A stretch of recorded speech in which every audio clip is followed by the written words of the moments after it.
یہ سنتے ہوئے بڑے ہوئے کہ پاکستان کا تو کچھ نہیں ہو سکتا، یہ تو ایسے ہی چلے گا.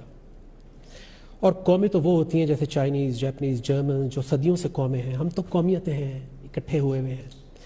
پچھلے کچھ عرصے میں ایک میریکل ہوا ہے سر کہ آپ نے تمام صوبوں کو ایک قوم بنا دیا ہے، اور وہ کسی نسل، کسی زبان، کسی علاقائی قومیت، سندھی، پنجابی کے نام پر نہیں. آپ نے پاکستان کے نام پر اکٹھا کیا، آپ نے امر بالمعروف اللہ کے نام پر اکٹھا کیا، اور سب سے بڑھ کے سر آپ نے شعور کی بیس پہ اکٹھا کیا، کیونکہ ایک پتھر توڑنے والے سے لے کے پی ایچ ڈی آپ کی بات کو سن رہا ہے اور فالو کر رہا ہے. سر سب سے پہلے تو میں آپ کو خراج تحسین پیش کرتا ہوں پوری قوم کی طرف سے کہ آپ نے قوم کو جوڑ دیا. Sir how do you feel about it? کیسی آپ کی فیلنگس ہیں؟ دیکھیں نجم، میرا تو ایک پولیٹکس میں بڑا لمبا سفر ہے. 25 سال 26 سال ہو گئے اس مہینے ہو جائیں گے.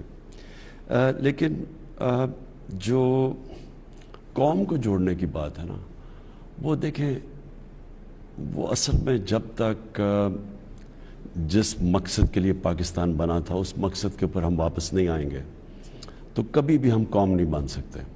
ایک وجہ سے پاکستان بنا تھا، اور وہ تھا کہ علامہ اقبال کی جو خواب تھی کہ ایک ایسا ملک ہو جس میں جو صحیح معنی میں اسلام کے پرنسپلز ہیں ان کے اوپر وہ کھڑا ہو، اور وہ ایک ماڈرن سٹیٹ بنے جس میں دنیا کو ایک مثال بنے کہ اصل میں اسلام کیا ہے. اور وہ ہمیشہ انہوں نے علامہ اقبال کا پڑھیں تو وہ واپس جاتی ہے مدینہ کی ریاست کی طرف جو نبی صلی اللہ علیہ وسلم نے بنائی تھی.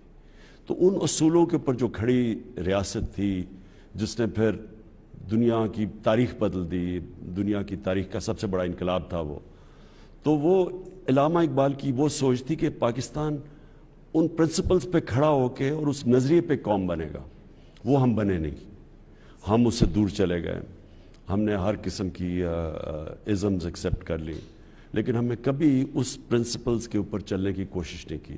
اس لیے پھر آپ دیکھتے ہیں کہ صوبائیت بڑھ جاتی ہے، لسانیت بڑھ جاتی ہے، کیونکہ وہ جو وجہ ہے کہ جس وجہ سے پاکستان نے بننا تھا اور ہم نے ایک مثال بنی تھی دنیا میں، وہ بنے ہی نہیں ہم. اور اس ایسٹ پاکستان بھی اس لیے علیحدہ ہو. یہ یاد رکھیں کہ ایسٹ پاکستان میں 99% لوگوں نے ووٹ کی تھی پاکستان کے لیے، یعنی وہاں بہت زیادہ جذبہ تھا پاکستان کا. تو وہ اس کیوں گیا؟ کیونکہ ہمارا وہ جب نظریہ بیچ میں سے نکل گیا تو پھر سب نے اپنا سوچنا شروع کیا، اور وہ نظریے کے اندر جو سب سے امپورٹنٹ چیزیں تھیں وہ انصاف تھی. تو صوبوں نے بھی اکٹھا ہونا تھا انصاف کے اوپر. قوم، ہر انسان نے اسٹیٹ کے ساتھ لگ جانا تھا کیونکہ اسٹیٹ نے اس کو انصاف دینا تھا، اس کو پروٹیکٹ کرنا تھا. اور پھر وہ دوسری چیز تھی ایک انسانیت، یعنی ایک فلاحی ریاست. فلاحی ریاست کا مطلب ہوتا ہے جب اسٹیٹ اپنے کمزور طبقے کی ذمہ داری لیتی ہے تو وہ کمزور طبقہ اسٹیٹ کے ساتھ جڑ جاتا ہے، اور وہ پھر اسٹیٹ ایک قوم بن جاتی ہے، مضبوط ہو جاتی ہے، جو کہ مدینہ کی ریاست میں انہوں نے ثابت کیا. وہ ایک ماڈل بنا تھا ہم سب کے لیے. اور پھر ایک خوددار قوم جو کہ ایک لا الہ الا اللہ کے اوپر کھڑی ہوتی ہے، اور وہ پھر کسی کے سامنے جھکتے نہیں، اپنے پیر پہ کھڑی ہوتی ہے. اور پھر جو قومیں جب تک پیر پہ نہ کھڑے ہوں، جنہوں میں قومی غیرت نہ ہو، جنہوں میں بڑا مقصد نہ ہو، وہ پھر کبھی اوپر نہیں جاتی. سر یہ اویئرنیس تو آپ کو پہلے بھی ہوگی، آپ نے دنیا گھومی ہے، آپ نے بہت پڑھا بھی، لیکن اس کے لیے پریکٹیکلی کام کرنے کے لیے ایک بہت بڑی ٹرانسفارمیشن چاہیے ہوتی ہے. میری آج کے اس انٹرویو کا جو سب سے بڑا مقصد ہے وہ یہ جاننا ہے کہ یہ جو آپ کی جو اندر تبدیلی آئی ہے، کیونکہ ہم نے وہ وٹنس کیا ہے نا ٹائم سر، کہ آپ کی جو فین فالوئنگ تو صرف عوام نہیں تھے سر، پیپل لائک امیتابھ بچن، شاہ رخ خان، عامر خان، مک جیگر اور دنیا کے سپر سٹارز آپ کو پسند کرتے تھے. سو اتنی شہرت میں تو اس کا 5% میں بھی لوگ آؤٹ آف کنٹرول ہو جاتے ہیں. اس جگہ پر انسان کی ایگو بھی بڑی ہوتی ہے، وہ اپنے کمفرٹ زون میں بھی رہنا چاہتا ہے، ولنریبل بھی ہو جاتا ہے، کبھی غلطیاں بھی ہوتی ہیں. لیکن آج آپ جس مقام پر ہیں، جو کام کر رہے ہیں، وہ بغیر عاجزی کے، بغیر ہیوملٹی کے پاسبل نہیں تھا.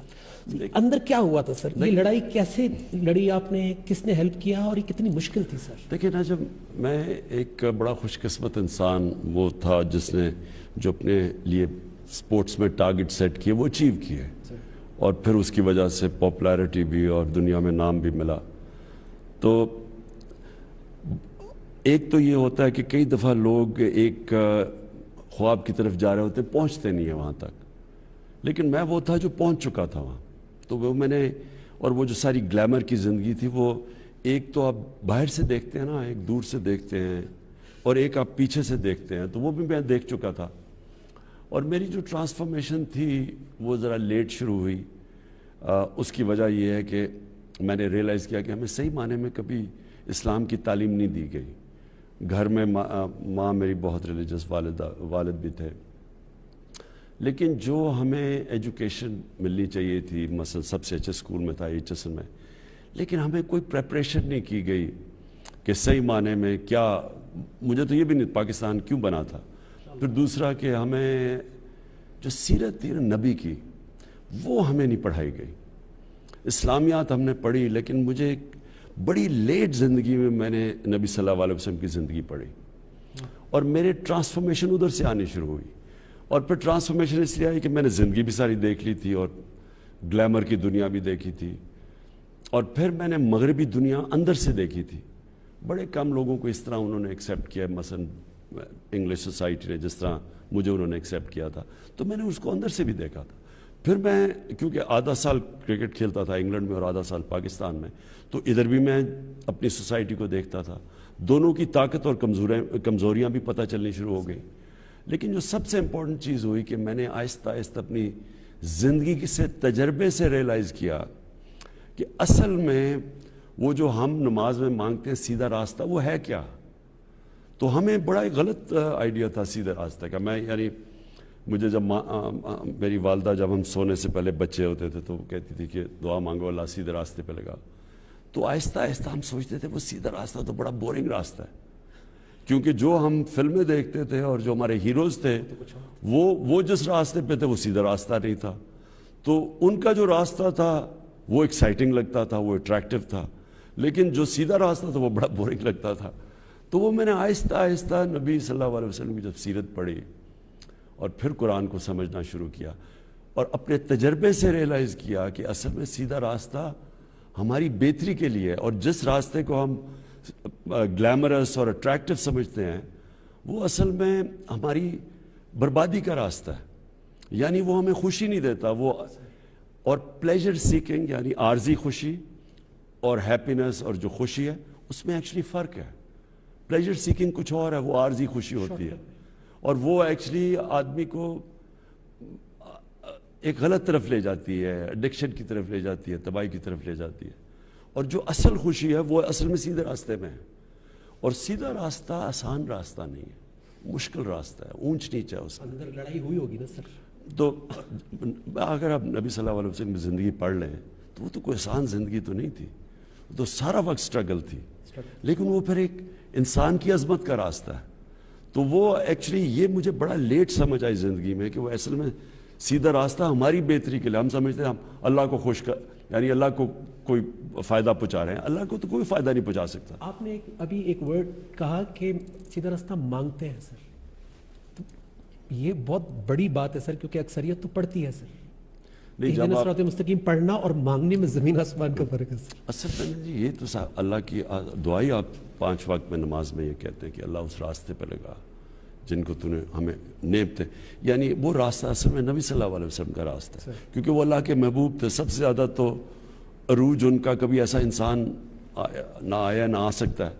تو وہ جو راستہ ہے وہ آپ آہستہ آہستہ ریئلائز کرتے ہیں کہ وہ چھوٹے سے آدمی کو بڑا آدمی بنا دیتا ہے. وہ جو میں بار بار اپنے نوجوانوں کو بتاتا ہوں, مولانا رومی کی سینگ کہ جب اللہ نے تمہیں پر دیے کیوں رینگ رہے ہو چونٹیوں کی طرح, تو پر تو آدمی کو ہوتے ہی ملتے ہی تب ہیں جب وہ اس راستے پہ جاتا ہے. تو سر یہ بات کی میرے نزدیک بڑی ویلیو ہے سر, اور آپ ماشاءاللہ آپ کی بات میں دیکھ رہا ہوں سر پچھلے کافی عرصے سے کہ وہ وقت گزرنے کے ساتھ ساتھ ہیوی ہوتی جا رہی ہے, اس میں ایمان بہت واضح ہوتا جا رہا ہے اور کلیئرٹی آتی جا رہی ہے سر, اور اس سے لوگ محسوس کر رہے ہیں اس کو, اس سے لوگوں کی آنکھوں میں آنسو بھی آتے ہیں اور وہ اس کو رسپونڈ بھی کرتے ہیں. یہ کیا حالات آپ کی بات اور ایمان کو زیادہ انٹینس کر دیتے ہیں, پختہ کر دیتے ہیں؟ نہیں, دیکھیں آپ کا زندگی کا تجربہ سب سے بڑا, کیونکہ آپ آپ جیسی جیسی زندگی میں اونچ نیچ دیکھتے ہیں اور مختلف راستے جس طرح میں دیکھ کے آیا ہوں، میں نے تو بڑی زندگی وہ ایسی زندگی گزاری ہے شاید ہی کسی کو اس طرح کا موقع ملے، کیونکہ دیکھیں ہماری جو یوتھ ہے میں دیکھتا ہوں اب وہ جن چیزوں سے امپریس ہوتی ہے اور جو پاپ میوزک اور یہ اور وہ اور جو ہالی ووڈ سٹارز اور بالی ووڈ، تو اگر آپ اس کے پیچھے چلے جائیں پکچر کے تو آپ کو ایک اور ہی سین نظر آتا ہے، وہ میں نے دیکھا ہوا ہے۔ تو کیونکہ میں نے دیکھا وہ اور اپنی زندگی میں پھر جو میں سمجھتا تھا کہ بڑے گلیمرس اور بڑی زبردست زندگی ہے، وہ جب میں نے اندر سے دیکھی تو اصل میں وہ ایسی ہے نہیں، وہ ایک معراج ہے جس کی طرف سے لوگ جاتے ہیں۔ اور اصل میں جو زندگی جس طرح میں نے کہا وہ جو ہم مانگتے ہیں اللہ سے سیدھے راستہ، وہ اس زندگی میں جو سکون اور خوشی ملتی ہے وہ اور کسی زندگی میں نہیں ملتی۔ اور میری یہ آبزرویشنز ہیں زندگی میں اتنا بڑا اسکالر نہیں ہوں، لیکن میں اپنی زندگی ہمیشہ سونے سے پہلے ہمیشہ اپنے دن کا جائزہ لیتا ہوں۔ تو میں نے جو اپنی سارا انالیسس کیا، جائزہ کیا اپنی زندگی کا، تو مجھے اور کلیئر ہوتا گیا کہ سیدھا راستہ کیا ہے، اور سمجھ آنی شروع ہوئی کہ جو ہم اتنی اپنا ٹائم ضائع کرتے ہیں، جو سے ہم اتنے بڑی گلیمرس زندگی، اصل میں وہ اتنی اٹریکٹیو نہیں ہے۔ سر بڑی عجیب بات ہے کہ کوئی آپ کی بات سے انسپائر ہو رہا ہے اور کوئی کہتا ہے کہ یہ محض باتیں ہیں۔ یہ بڑی عجیب بات ہے کہ کسی کو وہ بات لگ رہی ہے اور کسی کا حال خراب ہو رہا ہے وہ سن کے کہ یار میرا تو ایمان بڑھ رہا ہے یہ بات سن کے، کیونکہ یہ جو بات آپ کرتے ہیں یہ ایسے ہو نہیں سکتی اگر زندگی میں تبدیلی نہ آ رہی ہو، یہ ممکن ہی نہیں ہے۔ اور میں اس بات کا گواہ ہوں سر کہ ایک آدمی جو کچھ اور لائف گزار رہا ہو اس کی زبان سے ایمان کی بات نکل ہی نہیں سکتی سر، یہ اللہ کو میں گواہ کر کے آپ کو بتا رہا ہوں جو میرا ایکسپیرینس ہے سر۔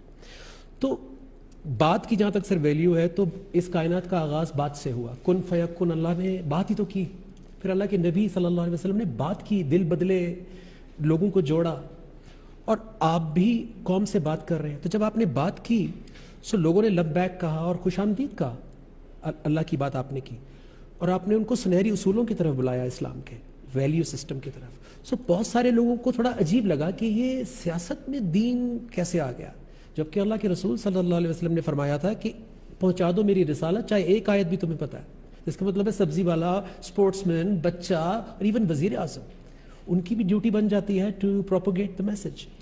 سو یہ کیا جواب دیں گے آپ ان لوگوں کو جو یہ سمجھتے ہیں، کیونکہ میرا یہ خیال ہے سر کہ دین سے تو سیاست پاک ہو جائے گی، کاروبار پاک ہو جاتے ہیں، رشتے پاک ہو جاتے ہیں۔ What would you say؟ دیکھیں میں پولیٹکس میں آتا ہی نہ، اگر میرے میں اللہ ایمان نہ ڈالتا، کیونکہ یہ اللہ کی بائی دی وے سب سے بڑی اس کا تحفہ ہوتا ہے کہ انسان کو ایمان، اصل میں چینج انسان میں آتا ہی تب ہے جب اس کے دل میں ایمان آ جائے۔ جو آپ کا بیہیویئر ہے وہ چینج ہی ہوتا ہے بلیف کے ساتھ، نہیں تو آپ ہمیشہ اپنی جینز کے، اپنی انوائرمنٹ کے، آپ اس کے غلام رہتے ہیں، آپ چینج نہیں ہو سکتے۔ میری زندگی میں جو میں نے لوگوں کو چینج ہوتے دیکھا وہ صرف جب اندر سے ایمان آپ کو چینج کرتا ہے۔ تو میری اور زندگی تھی، چینج ہو گیا۔ تو پولیٹکس میں آیا صرف میرے میں ایمان تھا، کہ ایمان جو ہے دو راستے ہیں نا، ایک تو اپنی ذات کا ہے، آپ اپنے لیے زندگی گزاریں، اور میں جب کرکٹ چھوڑی مجھے کس چیز کی کمی تھی، اور کرکٹ کے اوپر تھوڑی میچ کے انالیسس کرتا رہتا تو بڑے آرام سے ساری زندگی میں کوئی کسی چیز کی کمی نہیں تھی۔ لیکن جب آپ میں ایمان آ جائے تو اللہ پھر آپ کو جتنا دیتا ہے اتنا ہی زیادہ ذمہ داری دے دیتا ہے کہ آپ باقی انسانیت کے لیے کیا کرتے ہیں۔ سو آپ کے زندگی ادھر سے چینج ہوتی ہے۔ یہ جو دو راستے چینج ہیں کہ ایک راستہ سیدھا راستہ اور ایک تباہی کا راستہ، تباہی کا راستے میں ایک بہت بڑی چیز ہوتی ہے کہ انسان صرف اپنے لیے جیتا ہے، اور اگر اس کے پاس پیسہ ہے تو وہ اپنے لیے خرچ کرتا ہے، یا فیم ہے تو اپنے لیے اس کا استعمال کرتا ہے۔ جب آپ کو ایمان آ جائے تو آپ پہ اللہ ذمہ داری ڈال دیتا ہے کہ آپ اس سے، جو میں نے ساری نعمتیں تو اللہ کی طرف سے ہے نا، تو جو میں نے آپ کو نعمت دی ان نعمتوں سے آپ نے انسانیت کے لیے کیا کیا۔ تو بیسکلی یہ فرق ہوتا ہے ایمان میں اور جب آپ ایمان کے بغیر زندگی گزاریں۔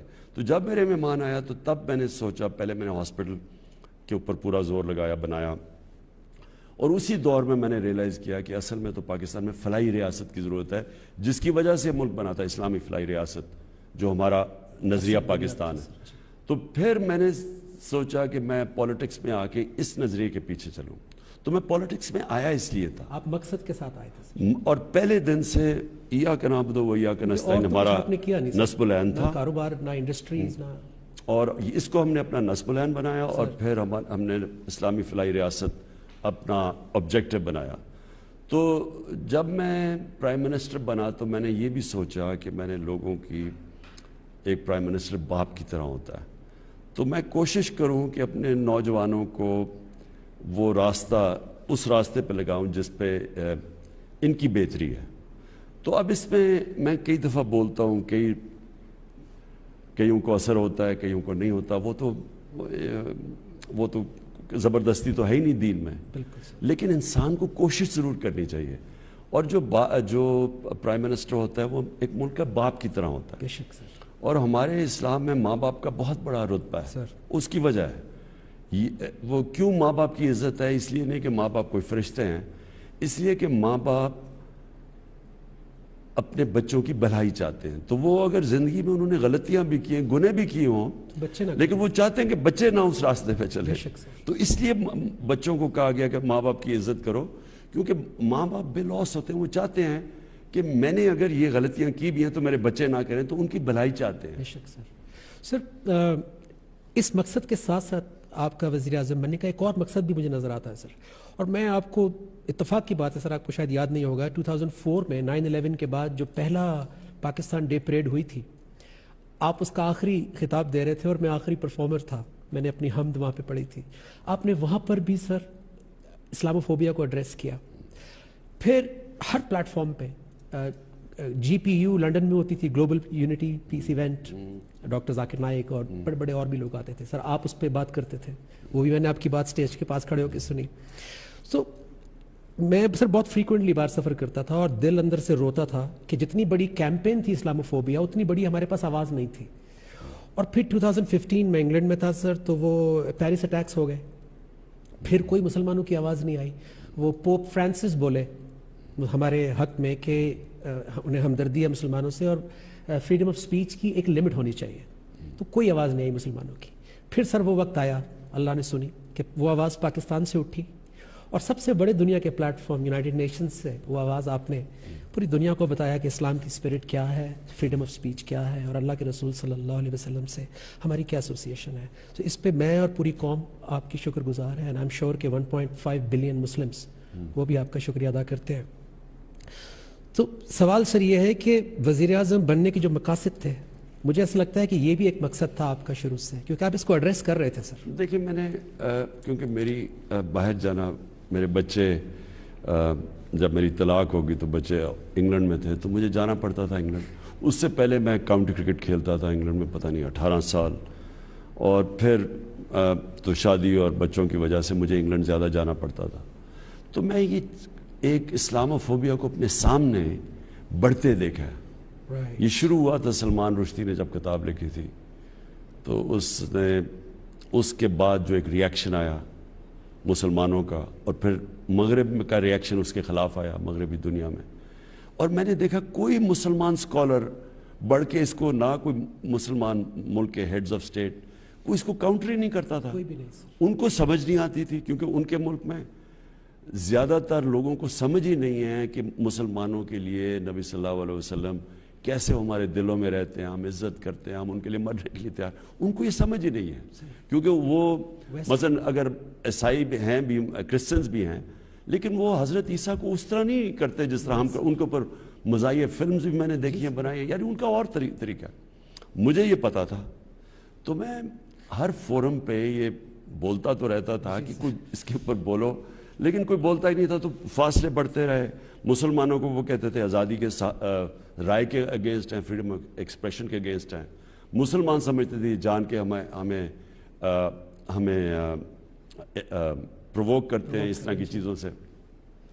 تو میں نے جب پرائم منسٹر بنا تو میں نے پھر تب سے کوشش کی کہ میں مسلمان دنیا کے ہیڈز آف سٹیٹس کو اس چیز کا آگاہ کروں کہ یہ بڑا ظلم ہو رہا ہے جو کروڑوں مسلمان رہ رہے ہیں مغربی دنیا کے اندر، ان کے لیے، کیونکہ ان کو ہر باری جب پھر 9/11 آ گیا، 9/11 میں دہشت گردی کو اسلام کے ساتھ جوڑ دیا، اور پھر یہ دونوں ایک وہ نبی صلی اللہ علیہ وسلم جب شان میں گستاخی کرتے تھے تو ایک تب ریاکشن آتا تھا، اس کے اوپر وہ ہمیں برا بھلا کہتے تھے کہ جی یہ بڑے تنگ نظر ہیں، اور دوسری طرف جوڑ دیا ہمیں اس کے ساتھ ٹیررزم کے ساتھ، اسلام اور ٹیررزم. تو مسلمانوں کو بڑا برا ٹائم گزرا.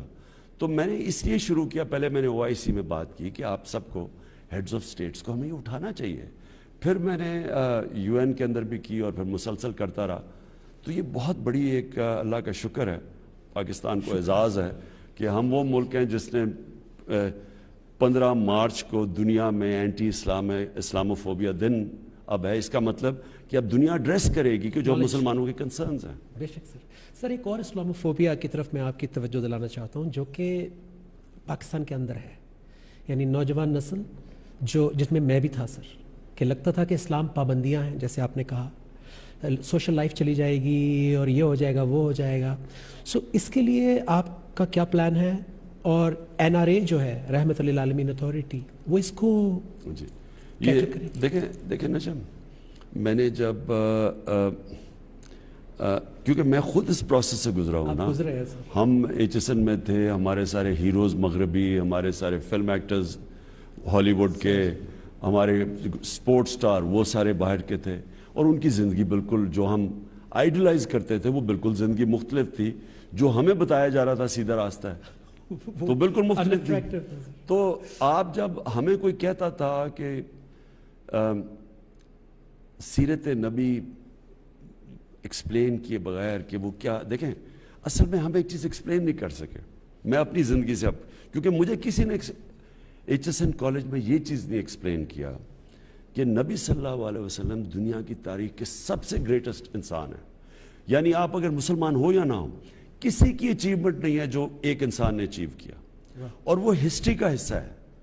باقی اللہ کے پیغمبر ہسٹری میں ان کے مینشن نہیں، ان کا جب پیدا ہوئے، جب مدینہ آئے، جب دنیا سے سارا ریکارڈ ہے.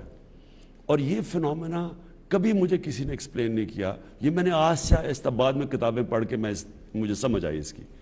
اب وہ ہمیں کیوں اللہ کہتا ہے کہ ان کے راستے پہ چلو؟ ہماری بہتری کے لیے. ہم یہ نہیں سمجھتے، ہمیں کسی نے نہیں بتایا. اور وہ اس لیے کہ وہ دنیا کے سب سے کامیاب انسان تھے. تو جب ہم کتابیں پڑھتے تھے اپنے رول ماڈلز کی، سپورٹس مین کی، کسی کتاب پڑھی جو پھر مثلا بل گیٹس کے لوگ پڑھتے ہیں کہ بڑا گریٹ انسان ہے. تو ہم لیکن اصل میں اللہ ہمیں یہ کہہ رہا ہے کہ اب ان کی جو دنیا کے سب سے گریٹسٹ انسان ہے ان کی زندگی سے سیکھو، کیونکہ ان کو جب آپ ان کے پرنسپلز اپنائیں گے تو آپ بھی اوپر آ جائیں گے. کیونکہ جو بھی نبی صلی اللہ علیہ وسلم کے ارد گرد لوگ تھے، جو ان کے صحابہ تھے، سب گریٹ بن گئے.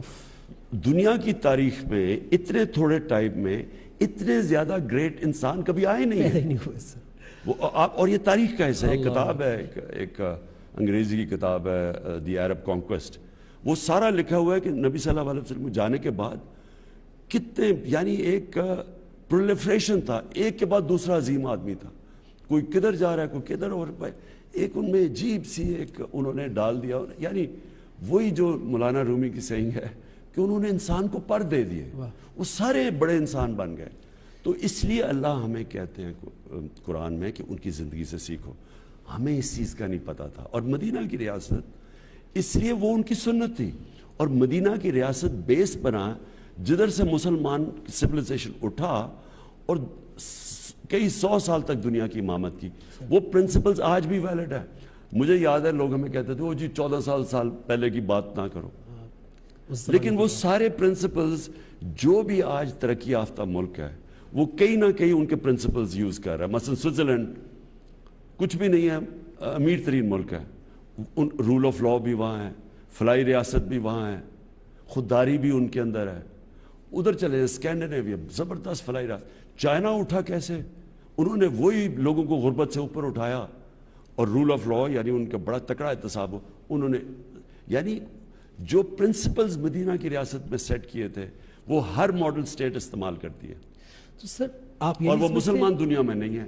آپ مسلمان دنیا میں دیکھیں وہ جو پرنسپلز اب یہاں نہیں ہیں وہ ہر ان ملکوں میں جو کامیاب ہیں. سر آپ کو یہ نہیں لگتا کہ رول ماڈل بھی مسنگ تھا جس سے لوگ ریلیٹ کر پاتے ہیں؟ کیونکہ جس نے بریانی بنائی ہے وہی سکھا سکتا ہے کہ بریانی کیسے بنتی ہے. آپ کی بات کنیکٹ ہو رہی ہے بیکاز آپ کے پاس کمپیریزن ہے, وہ زندگی گزارتے ہوئے یہاں پہنچے ہیں, جو کہ بہت سارے علماء کو میں نے سوشل میڈیا پہ اپریشیٹ کرتے ہوئے سنا ہے آپ کو, کہ آپ نے لوگوں کو بہت ساری وہ باتیں سمجھائی ہیں جو 75 ایئرز میں جیسے کلمہ ہے نہیں پہنچا اس طریقے سے. ہم سمجھتے رہے کہ صرف پڑھنا ہے, لیکن اس کو لیو کرنا لا ہے. الہ الا اللہ ایک انسان کی لبریشن ہے, یعنی ایک انسان کو آزاد کرتا ہے. وہ جو اقبال کا شاہین ہے نا, وہ شاہین بن ہی نہیں سکتا جب تک لا الہ الا اللہ اس کے ذہن میں نہ, اس کے دل میں نہ. لا الہ الا اللہ کا مطلب کہ آپ کسی, یہ شرک ہے کہ کسی کو آپ اللہ کے علاوہ کسی سامنے جھکیں, چاہے وہ ملک ہو, چاہے سپر پاور ہو, چاہے وہ کوئی انسان ہو. جدھر آپ یعنی اپنی غیرت, اور لا الہ انسان کو غیرت دیتا ہے, آپ ایک خوددار انسان بناتا ہے, اور بڑے کام خوددار انسان کرتا ہے. وہ یہ جو میں نے آپ کو بتایا کہ جو ایک دم اتنے عظیم لوگ آ گئے, جو ان کے ارد گرد تھا نبی صلی اللہ علیہ وسلم, وہ کہاں سے کہاں پہنچ گئے. اس کی وجہ ہے کہ انہوں نے ان کو آزاد کر دیا, ایک ہیومن پوٹینشل کو انہوں نے آزاد کر دیا. اور یہ سب سے بڑا پرابلم ہوتا ہے کہ اللہ نے ہمیں بڑا پوٹینشل دیا ہوا ہر انسان کو, لیکن ہم نے زنجیریں باندھی ہوئی ہیں اپنی, ہم اوپر نہیں جا سکتے. سب سے بڑا بت جو انسان کو ایک بڑا انسان بننے سے روکتا ہے وہ ہے یہ پیسے کا بت. یہ جو پیسے کی پوجا ہے, یہ میں نے بڑی تباہی دیکھی ہے انسانوں کے اندر. بہت بڑا الہ ہے سر. اگر پیسے کو آپ صحیح استعمال کر لیں تو وہ آپ کے لیے ایک نعمت بن جاتی ہے, لیکن اگر آپ پیسے سے استعمال ہو جائیں تو اس سے بڑا عذاب کوئی نہیں ہے. تو سر یہ آپ کی جو ویژن ہے پاکستان کے لیے, ریاست مدینہ, تو ظاہر ہے سر جو جن کے پاس پیسہ اکٹھا ہو جاتا ہے. میں یہ کہہ دوں کہ جو میں نے رحمت للعالمین اتھارٹی بنائی, اس کا مقصد ہی یہ تھا کہ جو مجھے نہیں اسکول میں بتایا گیا, بچوں تک میرے نوجوانوں کو ارلی اسکولوں کے اندر ان کی سیرت, ان کی زندگی کا پتہ ہو. ساتھ پھر ان کو ہمارے پاس فلمز بنے الٹرنیٹ, جس طرح یہ جو ارطغرل ہے, یہ جو ٹی وی ترکش ڈرامہ ہے, یہ ایک الٹرنیٹ دیتا ہے لوگوں کو, یہ ایک الٹرنیٹ کلچر بتا رہا ہے اپنے نوجوانوں. تو جب تک آپ اپنے نوجوانوں کو ایک پورا ایک ہالی ووڈ اور بالی ووڈ سے کلچر آ رہا ہے, جب تک آپ اس کا متبادل نہیں دیتے تو وہ تو وہی جائیں گے نا, آپ کیسے کریں گے. اور تو میں یہ رحمت للعالمین اتھارٹی صرف بچوں کو سیرت نبی نہیں, بلکہ اس میں سکولرز ایک انٹرنیشنلی بھی مثلا جواب دیں اگر اسلام کے خلاف کچھ ہوتا ہے, تو کوئی ایک انٹلیکچوئل, ایک اسکالرلی جواب آئے, بجائے ایسے ہم توڑ پھوڑ شروع کر دیں, اپنا ہی ملک کا نقصان کریں. اور پھر فلمز بنے, سیریلز بنے مسلمان ہیروز کی, جس طرح یہ ترکی نے انہوں نے شروع کیا. اور پھر کارٹونز بچوں کے لیے, کیونکہ بچوں کے لیے کارٹونز بھی میں دیکھ رہا ہوں, وہ ان کے اندر ایک انڈوکٹرینیشن کر دیتے ہیں, پورا لائف سٹائل ہے سر. ایک وہ ان کو ہمارے ماں باپ میں عزت ہے, ہم بڑوں کی عزت کرتے ہیں, آپ ان کے کارٹونز دیکھیں اس میں تو ایسا ہے ہی نہیں. کچھ ہے نہیں سر. تو وہ ہمارا جو, اور ہمارے ہر اس کے پیچھے کچھ ہے. ہمارے جو اسلام کے آداب ہیں, جو ہمارا کلچر ہے, اس سب کے پیچھے کچھ نہ کچھ وجہ. مثلا پردہ ہے, پردہ صرف کپڑوں کا نہیں ہے, یہ ایک معاشرے کے اندر یہ اینٹی فحاشی ہے. اور فحاشی کی ایک بہت بڑا مسئلہ ایک معاشرے کے اندر تباہی کا ہے. مثلا یہ جو ریپ کیسز بڑھتے جا رہے ہیں, بچوں کے چائلڈ ابیوز جو پاکستان میں اب ہر دیکھیں, میں تو مجھے تکلیف ہوتی ہے اخباروں میں دیکھ کے کہ ہر جگہ اب آ رہا ہے کہ کبھی کوئی بچے سے زیادتی ہے, کچھ ہے, کبھی عورتیں ریپ ہو رہی. آپ اگر معاشرے میں فحاشی بڑھا دیں گے تو یہ کچھ نہ کچھ تو اس کا ایفیکٹ آئے گا نا. اور دوسرا پرابلم موبائل فون ہے. اب موبائل فون کے وہ مٹیریل آ گیا بچوں کے سامنے جو انسانی تاریخ میں کبھی بچوں نے اس طرح کی چیزیں ایکسپوز نہیں, بلکہ انسان نہیں ہوئے. موبائل فون کے اوپر آپ, اس میں بڑی ایجوکیشنل چیزیں ہیں, نالج ہے, سب کچھ ہے, لیکن اس میں پورنوگرافک مٹیریل آتا ہے جو کہ اگر آپ ماں باپ کا بچوں کے اوپر نظر نہ ہو تو وہ تو اسے ہینڈل نہیں کر سکتے یہ چیزیں. اس کے بڑے ریپرکشنز ہیں سوسائٹی میں, اور یہ ابھی ہمارے ملک میں نہیں, یہ دنیا کے اندر اس کے ریپرکشنز آ رہے ہیں. تو میں نے اس لیے سوچا تھا کہ ہم اپنے بچوں کو, اب روک تو نہیں ہم سکتے سوشل میڈیا کو, لیکن ہم کم از کم ان کو ایک جو ہمارا اسلام کا جو لائف سٹائل ہے ان کو آسان زبان میں بچوں کی شروع سے ان کو بتائیں تو صحیح وہ ہے کیا. اور آپ نے ایک انٹرویو میں بڑی مزیدار بات کی تھی کہ کم از کم ہم ان کو ایک آپشن تو دیں, کیونکہ دین میں جبر تو ہے نہیں, دیکھیں نا, لیکن ایک رائٹ اینڈ رانگ کلیئر تو ہو جائے. دین میں اس لیے بلکہ آپ زبردستی کر ہی نہیں سکتے. سر یہ تاثر جاتا ہے جو میں نے ڈومیسٹک اسلاموفوبیا کی بات کی تھی, تاثر یہی ہے کہ شاید یہ کوئی امپوز کیا جا رہا ہے ہمارے اوپر, دیکھیں نا کیونکہ دیا اس طرح گیا, نہیں don't do this don't do that, آرام ہے, سمجھایا نہیں سر. میں دیکھیں نا آپ یہ جو ٹی وی ڈرامہ ارطغرل, اب اس میں کوئی زبردستی تو نہیں ہے, آپ نے دیکھنا یا نہ دیکھیں, لیکن اگر آپ جب دیکھتے ہیں تو اس کے اندر ایک آلٹرنیٹیو لائف سٹائل آ رہا ہے, اس میں فحاشی نہیں آ رہی, اس میں اسلام بھی, بچوں کے لیے بھی کچھ ہے, فیملیز کے کچھ ہے, اور یہ اس طرح کے آپ کو میڈیمز چاہیے. آپ زبردستی کبھی کچھ نہیں کر سکتے. یہ بڑی غلط فہمی ہے کہ انسانوں کو آپ زبردستی کسی یعنی ریجیمنٹ کر سکتے, نہیں ہو سکتا یہ, لیکن آپ ان کو ہتھیار دے سکتے ہیں, اپنے بچوں کو تیار کر سکتے ہیں, ان کی تربیت کر سکتے ہیں تاکہ وہ سمجھ جائیں. میرا اب یہ کنٹینشن ہے کہ ایک دفعہ ایک کسی بھی نوجوان کے اندر پوری طرح سمجھ ہو کہ اس کا دین کیا ہے, اس کی تاریخ کیا ہے, پرنسپلز کیا ہیں, سیرت نبی کیا ہے, اس کو پھر دنیا میں جہاں بھی بھیج دو, وہ پھر اس کا بیسک وہ تکڑا رہے گا. لیکن جب آپ کی فاؤنڈیشن ہی نہیں ہے تو آپ تو ہر چیز سے متاثر ہو جائیں گے. اور مغرب کا ٹیکنالوجیکل پروگریس اتنا زیادہ ہے کہ آپ تو اس سے متاثر ہو کے پھر پوری طرح ہی اپنا لیں گے, اس کی اچھائیاں برائیاں دونوں لے لیں گے. اس وقت جو مجھے خطرہ ہو رہا ہے کہ ہم کیونکہ ہمیں پوری طرح مغربی معاشرے کی طاقت اور کمزوریوں کا نہیں پتہ, مجھے خطرہ یہ ہے, اور یہ میں کئی دیکھتا ہوں اور ہمارے زمانے میں بھی یہی تھا, کہ ہم ان کی برائیاں لے رہے ہیں اور ان کی اچھائیاں نہیں لے رہے. کیونکہ ان کی اچھائیاں آپ اگر دیکھیں گے, مثلا امر بالمعروف, آپ اس معاشرے کے اندر اگر آپ نے امر بالمعروف دیکھنا ہے کہ اچھائی کے ساتھ کھڑے ہونا ہے اور برائی کو آپ نے ختم کرنا ہے, یا برائی کے خلاف معاشرے نے کھڑا, آپ ان معاشرے میں چلیں, آپ سوئٹزرلینڈ چلے جائیں, اسکینڈینیویا چلے جائیں, برطانیہ چلے جائیں, ایک معاشرہ ایکٹیولی لڑتا ہے ان کے اگینسٹ. آپ اگر کوئی پبلک کا پیسہ چوری کرے, وہ اپنی شکل نہیں دکھا سکتا کہیں اس معاشرے میں. بڑی عجیب بات ہے سر, ویسے وہ مست لگتے ہیں لیکن جب کوئی ایسا لا بریک ہوتا ہے تو وہ ایک دم نہیں, ساری سوسائٹی, سارا میڈیا, ان کی سارا جو سوشل میڈیا ان کی, یعنی کسی جگہ پہ وہ آپ کو ان کے پولیٹیشنز جو مرضی اندر سے ہوں, برائی کے خلاف سب کھڑے ہو جاتے ہیں. اور یہاں ہمارا یہ پرابلم ہے, جو سب سے بڑا نقصان کیا یہ کرپٹ لوگوں نے اس ملک کو بار بار حکومت کر کے, اور ان کے پھر جو پورا ایک سیٹ اپ ان کے ساتھ مل گیا, پورے مافیاز ان کے ساتھ مل گیا, میڈیا کے اندر بھی, کہ انہوں نے برائی کو برا نہیں کیا. پاکستان میں ہم اچھائی اور برائی کے اندر جو فرق ہے وہ ختم کر دیا انہوں نے, اور یہ سب سے زیادہ ایک معاشرے کو آپ نے تباہ کرنا ہے, اچھے برے کی تمیز ختم کر دیں.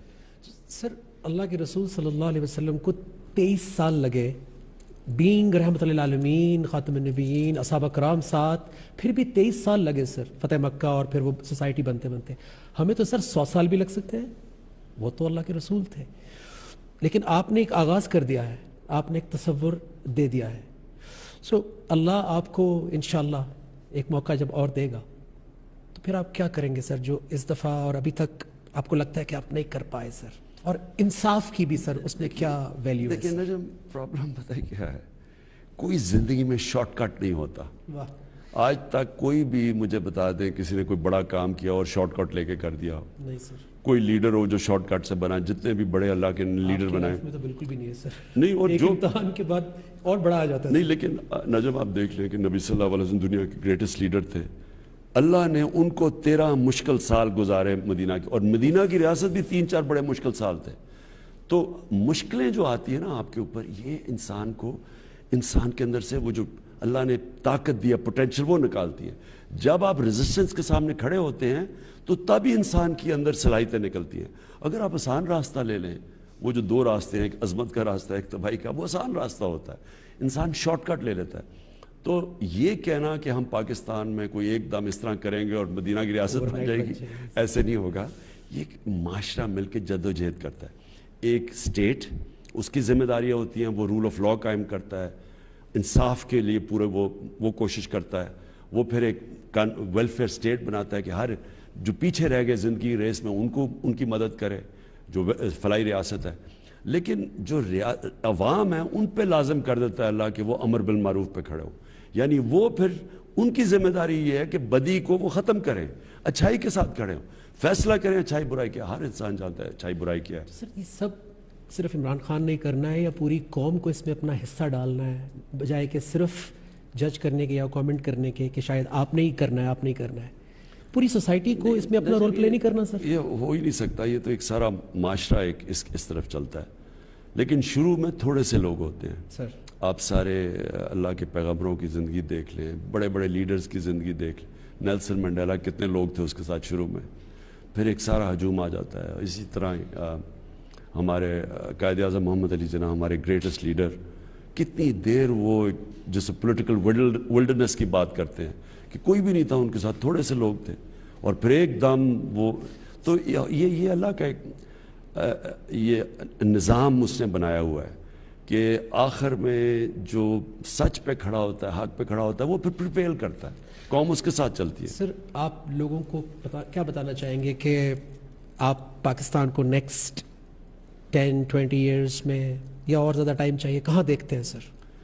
اصل میں جی کیا آپ کی ویژن ہے سر پاکستان؟ میں آپ کو بتاتا ہوں, دیکھیں پاکستان 22 کروڑ کے لوگ ہیں, اور بدقسمتی سے ہمارے ایسے لیڈر ہیں وہ کہتے ہیں کہ بیگرز آر ناٹ چوزرز, یعنی کہ اگر ہم مقروض ہیں تو ہم غلام ہیں, تو اس کا مطلب ہم ساری زندگی غلام رہ جائیں گے.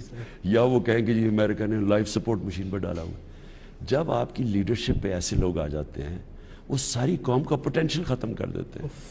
قوم دیکھیں نا جی, قوم تو اٹھتی ہے ایک خودداری کے اوپر, ایک نظریے کے اوپر, قربانیاں دے کے اونچ نیچ سے گزرتی ہے وہ. لیکن قوم کبھی بھی, وہ کہتے ہیں نا طفل کیا گرے گا جو گھٹنوں کے بل چلے, آپ گھٹنوں کے بل چل کے کبھی بھی قوم نہیں بن سکتے. تو